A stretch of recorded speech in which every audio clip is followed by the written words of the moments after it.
Welcome to the Deconstructing Data podcast and broadcast. I'm Jessie Lezak, fractional CMO at BDEX, along with BDEX's founder and CEO, David Finkelstein. Happy New Year, almost. David, how's it going? Thanks, Jessie. You too. It's going well. Been busy with family, which has been fun. Got out there and played a little pickleball with my daughter, so that was fun. Nice. In-laws visiting, all that kind of stuff. So I was like, this time of year, I get to take a little more time off. So it's been good. I actually forced myself to take some time off this week, so it's been nice. But looking forward to this chat. This is our first time doing sort of a year in review, and it should be interesting. Yeah, I'm excited about it. We've done Deconstructing Data this whole entire year because we started it the prior year. So now we're on episode 83. It is today. So we have an entire year of awesome conversations that we had, David, and I'm really excited to just really get an opportunity to hear from you on these, because a lot of the time the focus is shared with the guest, and you did a lot of really great work, and even AdExchanger picked up on that with a letter that hopefully we'll get it into a little bit more here in just a minute. But I mean, with 2023, the biggest topic of the year, of course, was AI and ChatGPT, right? So I think we have to start off with the rise of AI in 2023. So where would you start with this, David? Well, I mean, the obvious thing is just it's all happened so fast. It's crazy. I mean, the amount of change that we've seen in this year just from AI, I think, exceeds pretty much anything I've seen in my career, my long career in internet. I mean, even going back to the dawn of the web and stuff like that. To me, it all happened really slow and sort of not nearly as fast as this. And then, you could look at things like, crypto, like that happened. It's seemingly fast for some people, but the reality is it was around for several years before, Bitcoin was around for several years before anybody even knew about it. And then it took a big jump. AI has been around for a long time too. But I think the consumer was never really engaged with it. The consumer really never knew anything about it. And I think there were always companies, albeit large companies, the big companies like Facebook and Google and Amazon, like they've all been using it. But all of a sudden the consumer got access to it. And as soon as the consumer got access to it, it just went ballistic, right? And we saw not only a lot of different companies doing different things. We just saw a lot of people getting access to actually see what it can do. And I think that's what helped blow it up really fast. Absolutely. And like we were talking about pre-show too, we've got some bad actors and all of that as well, right? So now it's available to the public. We're seeing all sorts of things happening and different types of ChatGPT offers going out there. So we've got DW in the audience saying AI is like another industrial revolution. That's a really interesting way to put it. It really is. It's a really interesting way to put it. And especially because it's at everyone's fingertips now. Like anyone can use it. Like anyone has access, whether it be ChatGPT or all of these crazy different tools, right? These tools for creating images, creating videos, creating content, whatever it is. Like there's so many different things that people can play with now that, like, to correlate it with the Industrial Revolution, it's like, yeah, I mean, all of a sudden you're putting machines, right, and making them available to everyone. And in this case, it's an AI machine that is now available to everyone, and everyone's finding new ways to use it, which is really neat. And I think that's why, like, we're seeing so quickly so many different types of applications, and this is just in a very small amount of time. So when we look forward to the future, 1 more year or 5 more years from now, it's going to be amazing when you really see how much is created from AI going down the road. Yeah, definitely. And it really is interesting to think about the Industrial Revolution. I can't help but wonder, is it going to be, or was it the same, how AI has been around? I don't even know, years. BDEX has been using it even years before ChatGPT came out, but the public didn't really know about it until they had access to it, like with ChatGPT. So I wonder if it was similar with the Industrial Revolution, where it was like underground and some people had access to it in the beginning. And then, poof, what was that year that it really happened? So 2023 was really the year it just like came to the forefront. And I think it was interesting with deconstructing data because we really got to see that in every episode. Everyone Mhm. would bring it back to ChatGPT. And we almost felt like sometimes we were talking about the same thing over and over again, because we'd constantly be saying, yeah, we just said that last week. But, it's like the new forefront of, of technology is AI. But speaking of technology, it sounded like you had an old school phone ringing there in the background. Yeah, that's my ringtone on my phone. Yeah. I like the Nice. old school sound. Yeah. David Wellborn made another comment, saying open AI's libraries have democratized AI. It's totally true. I mean, that's it's made it so that it's literally at everybody's fingertips, and anybody can use it, and anybody can create something with it. Just like when the creation of the web itself, all of a sudden anyone can create a website, and anyone could then create something to do something. Well, now AI is just it's just crazy, and I think that what we have seen so far is literally the tip of the iceberg, which is that in itself is kind of scary, right? Yeah, Because what are we gonna, what's the future gonna look like, right? right. I know it's growing so fast. And do you think that the rise of AI has shine any light on the importance of quality data? Yeah, I think so. I don't know if it's just the rise of AI. I think it's in part um, the economic sort of situation. I think companies are also becoming a lot more aware of that bottom line, right? And Mhm. so they've been forced to, and that has created two things, or many things, I'm sure, but two things that come top of mind for me. One, the sort of more uh, use of AI in itself, right? Because they're like, Mhm. okay, let's find tools that will help us improve processes, right? And Yeah, AI is obviously doing that for a lot of people. Um, definitely. but when you mention data quality, I think it comes down to when you look at sort of the advertising marketing side of everything, whether you're using AI or not, you're still looking at, okay, what is sort of the quality situation, right? Am I getting that return on ad spend? And if I'm not, then I have to find ways to do it.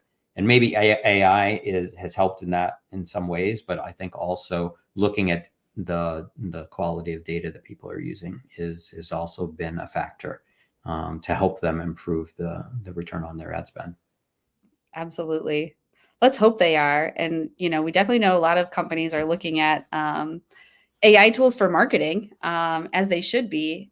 And DW also added in here AI is only as good as the data that it is fed. So I think He's that's really Yeah, important. Yeah, yeah. it's a great point.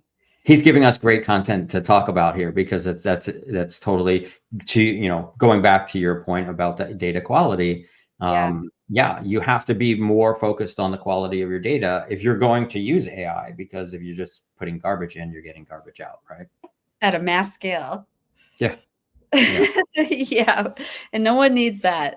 yeah. Uh, but let's hope. I mean, where do you think companies have gone wrong with this? Like and I guess this kind of really leads into our second topic, which is increased awareness of ad fraud. So where companies are taking bad data or even fraudulent data a lot of the times and using it to feed to AI. I mean, can you talk about the increased awareness of ad fraud? Well, yeah, I mean, when you go back to what we were talking about companies being forced to look at the bottom line, there, one of the things that came out, especially I think even more so in this past year, is if we sort of look at what is going on with a lot of these platforms, and when we saw it in conversations around what was going on with Elon Musk and Twitter, right? And when he came on board and said, well, I don't want to pay for all the bots that you have in the system, right? So, and Facebook losing a lot of their advertising dollars because of the same thing, bots and various types of ad fraud. We saw the sort of end of media math because I think in part because of ad fraud. I think advertisers just became more and more aware of that bottom line and looking at their return on ad spend and saying, hey, where are my ads actually running? Who is actually seeing my ad? Are these real people? And why? And when you really start digging and you start looking at sort of the log level data of where those ads were running, they were finding that a lot of those ads were, not being seen by real people. They were being seen by all those bots and click farms and other types of ad fraud. And so, yeah, I think that's something that companies became more aware of, especially in this past year. Do you think any of them had to learn the hard way? And our Well, Media Math company, did, right? well, yeah, media, yeah, Yeah, they learned the hard way. I mean, I think companies like LiveRamp, they've learned a lot the hard way. I think that, I think a lot of them have learned the hard way. I think, there was a lot of layoffs in the past year in a lot of the media companies. I think a lot of that had to do with the fact that they were losing budgets because advertisers were finally standing up and saying, "Where's my money going?" And so, unfortunately, a lot of those companies, the casualties were people that, and not the companies themselves, and not the executives themselves, but the people that were doing the work to running the companies, and that's unfortunate. But I think a lot of change took place this year to try to fix that, to try to clean up the identity graphs and the platforms that were serving all these ads, to bots and click farms. And I think a lot of it's still going on, obviously. right. But I think there's more emphasis on trying to fix that, and that's good. Yeah, so through data, there's ways to just avoid it altogether, right? Like just make sure that you're targeting quality data and collecting quality first party data too. Do you think companies in 2023 started to take their first party data more seriously? Yeah, definitely, for sure. I think that going back to what you just said, also, though, I mean, yes, companies they've needed to find ways to clean up their data, but unfortunately, the bad actors, they're really good at trying to make their bots and things look like real people, and so it's not always easy. It And takes sometimes they are real people, like being held under pressure. I've seen some really horrible stories that happen overseas typically. Well, and it's also real people that don't realize that they have something installed on their computer, on their phone. Mm, Even apps on interesting. CTV platforms have been caught with like a tiny window you can't see. It's a 1 pixel window and it's running ads, and someone's, obviously advertisers are paying for that, and that's a problem. So it's not always easy to detect. That's the thing.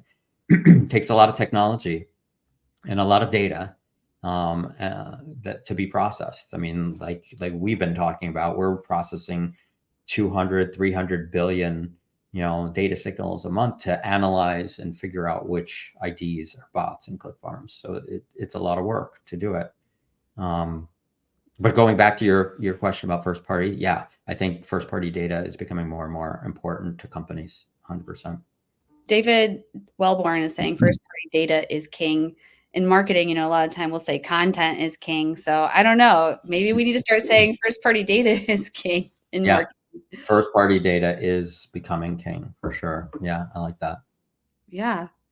And first party data, it's your first party customer data. There's really no better data that you can get. I mean, if you want to learn about your audience and who they are and what they're doing, I mean, like, Well, has this trickled down to the small to medium sized businesses? Are they doing this yet? I don't think enough are doing it. No, no. I think that not enough are aware of the tools that are available to help them do it. But there's so there's I think there's so many tools out there that sometimes I think people just get a little overwhelmed Yeah. as well.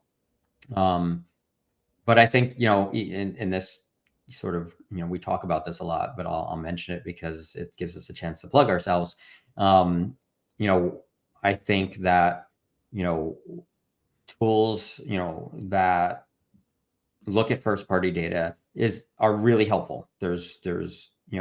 You need to understand who your customer is. That's 100%. And I think that a lot of companies don't necessarily truly understand who their customer is, or they think they have their sort of customer profile, right? They have their ICP, but their ICP could be different for different products.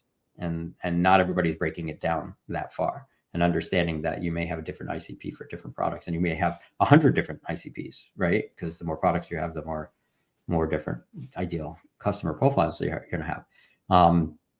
But then there's tools like we have, which basically knowing who your customer is great, and that enables you to retarget to them better, retarget other products to them, cross market your other products, whatever it is. But how do you find more people just like your customers? And that's where AI tools like ours comes into play, where we're able to model your customers and find more people that look just like those customers. And I don't think that there's enough people that are aware that there's tools like that out there. We're trying to get that more known, that we have a tool out there, and there are other tools out there as well. But I don't think that enough, to your point, small businesses are using those types of tools. Not Yeah. yet. And what would you say to the people who are listening who are like, I've heard of a lookalike audience on Facebook before? Like, what would you say to people who are still working within those walled gardens and using technology like that? Yeah, I think that Facebook, people have been using lookalike audiences in Facebook for a long time. And the overwhelming results that I've seen from talking to people that have used it is it works really well for a couple of weeks, and then it sort of doesn't work anymore. Part of that is because of the limited sort of data set that Facebook has. And one might say, oh, well, Facebook has tons of data. Everybody's doing lots of things on Facebook. Yeah, but what are you doing? You're looking at your friends' pictures, your friends' vacation, and you're liking that. And today people are not doing as much on Facebook, and so it's a very limited data set that they're using. And so because of that limitation, it only works for a limited amount of time. So people tend to see sort of this trend where Facebook is working really well and it's going up, and then it levels off, and then it goes down. And that's Mm. the overall results. Using sort of,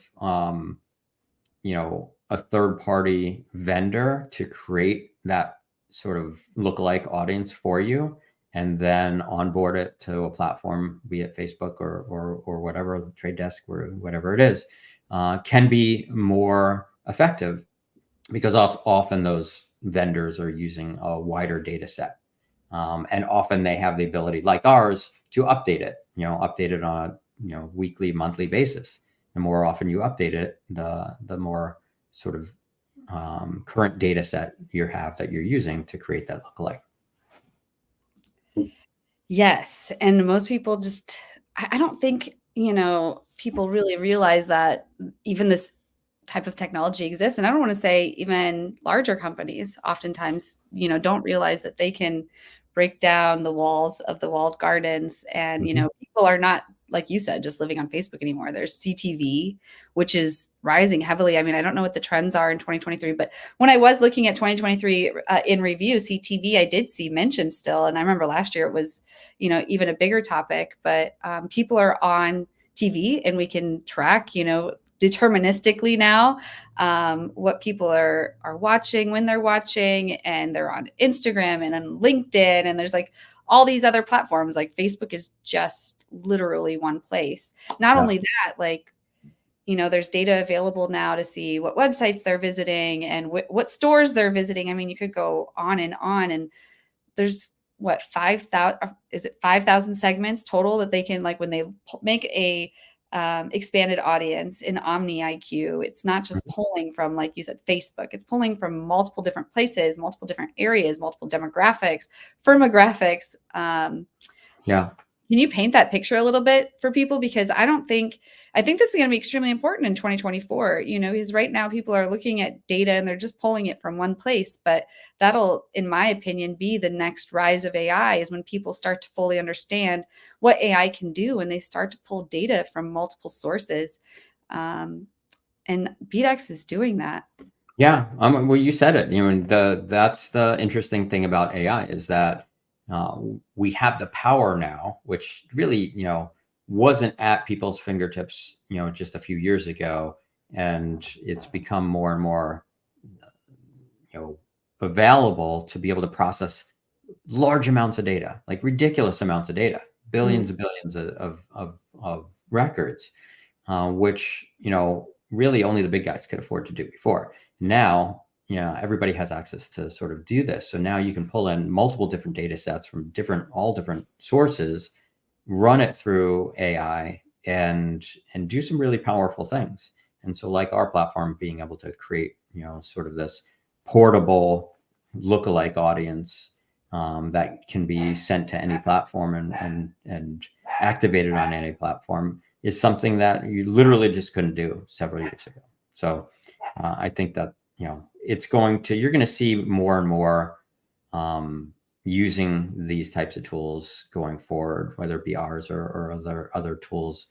2024 is going to be interesting. I think there's going to be an increased use of AI for ad targeting, not just for, everybody's talking about using it for content or using it to create images and sometimes, ads, ad copy, and also ad creatives.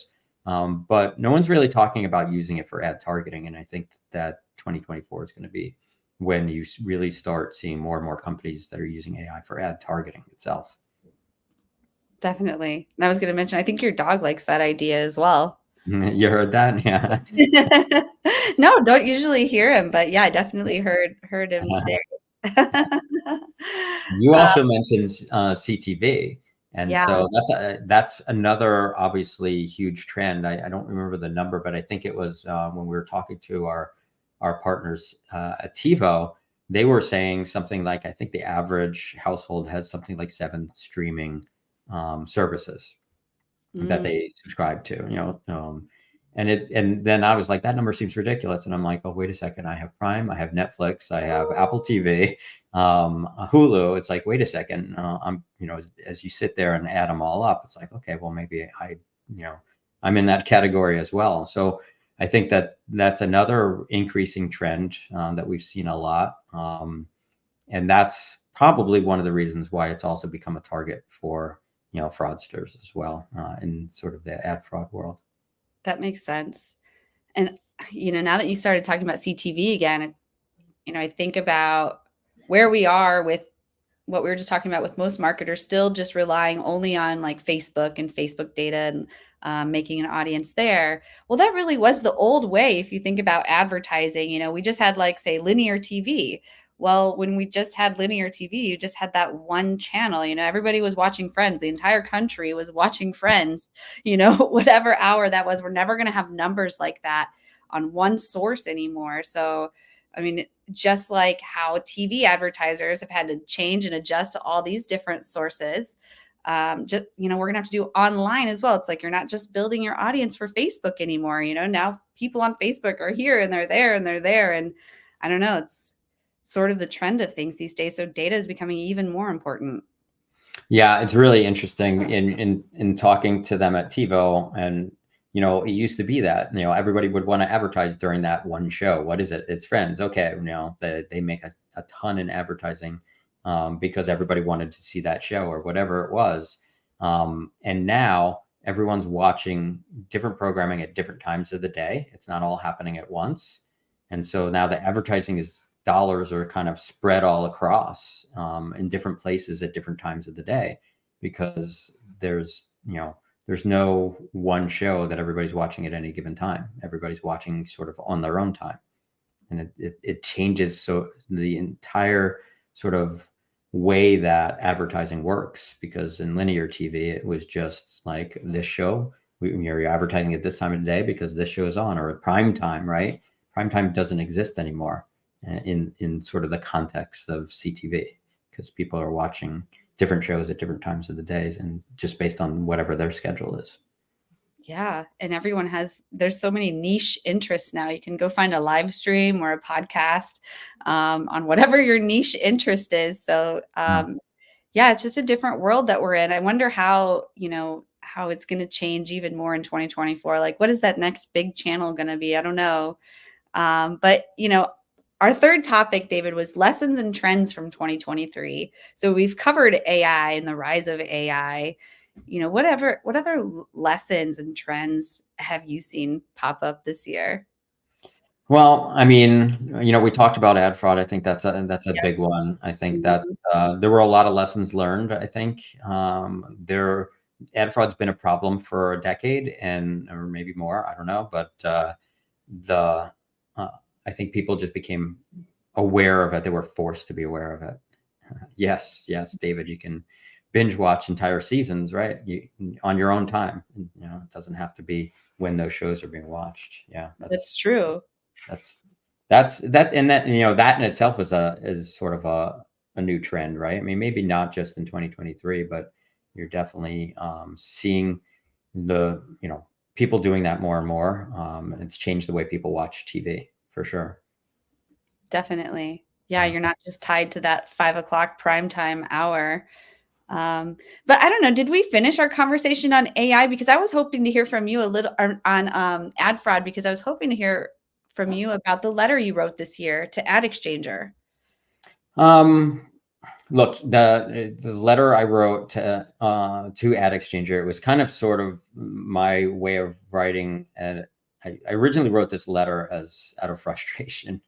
It was me writing about the state of the industry with respect to ad fraud and identity, and the fact that some of the larger companies just weren't paying attention to it.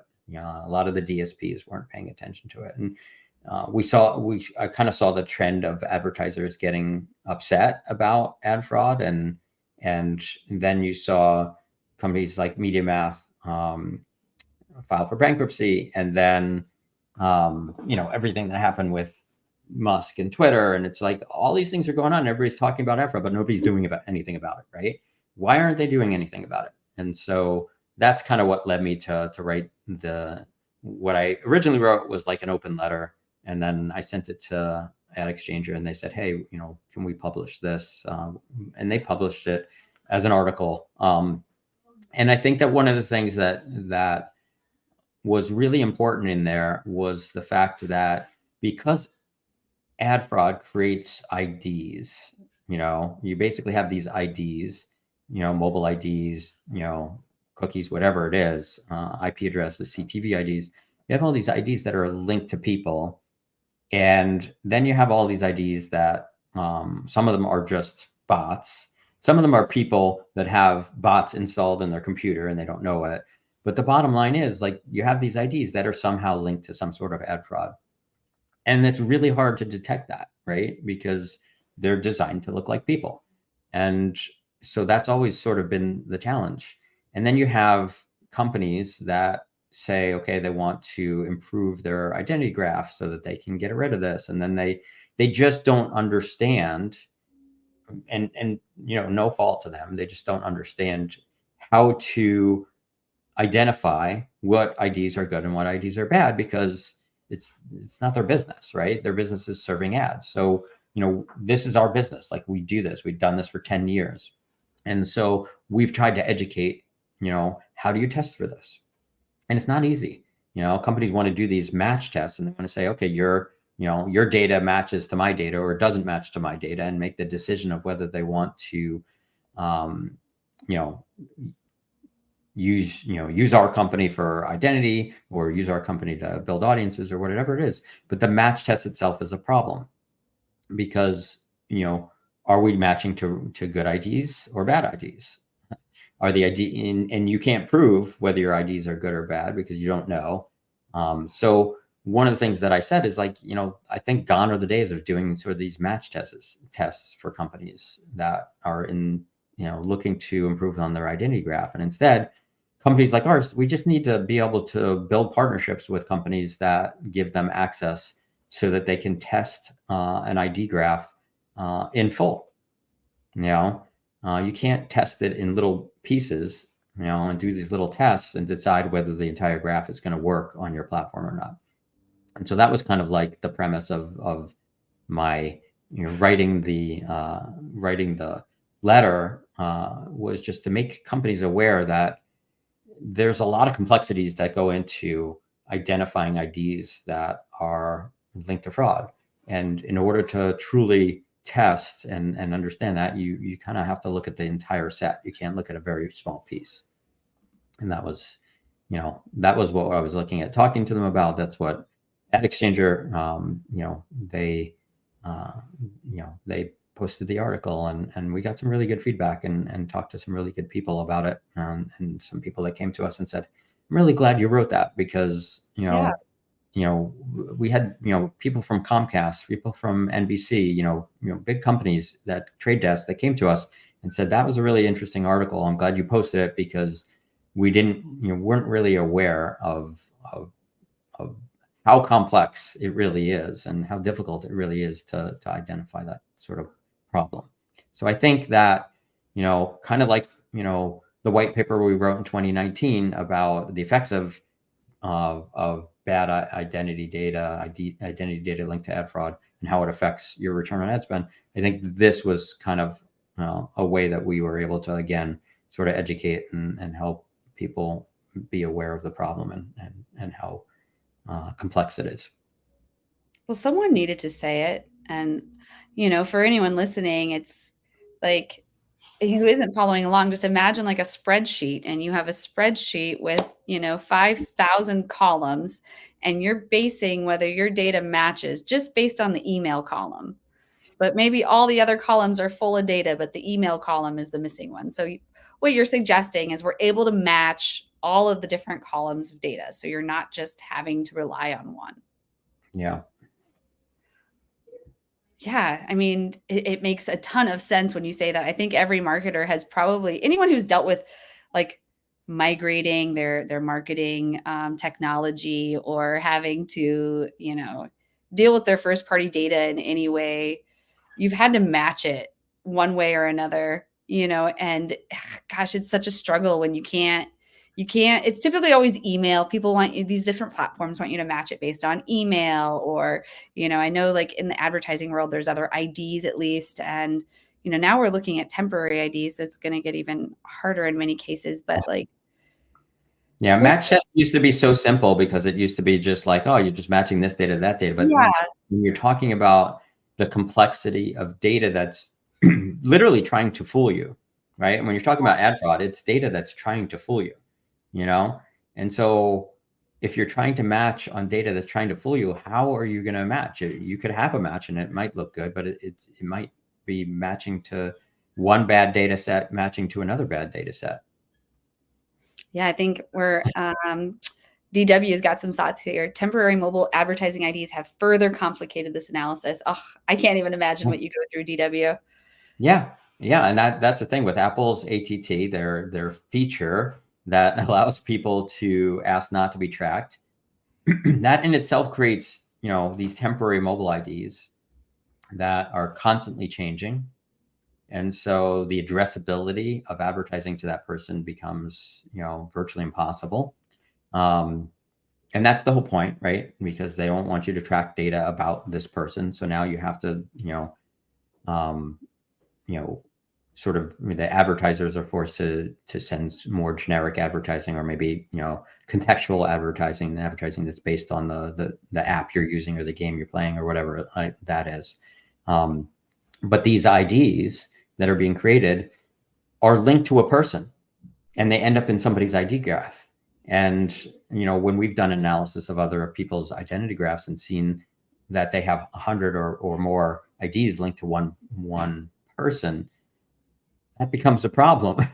Or they come to us and they're saying, okay, do you have, match data to this ID? And we don't. And they say, oh, well, you guys must not be good. And then we're like, no, it's because this ID is bad.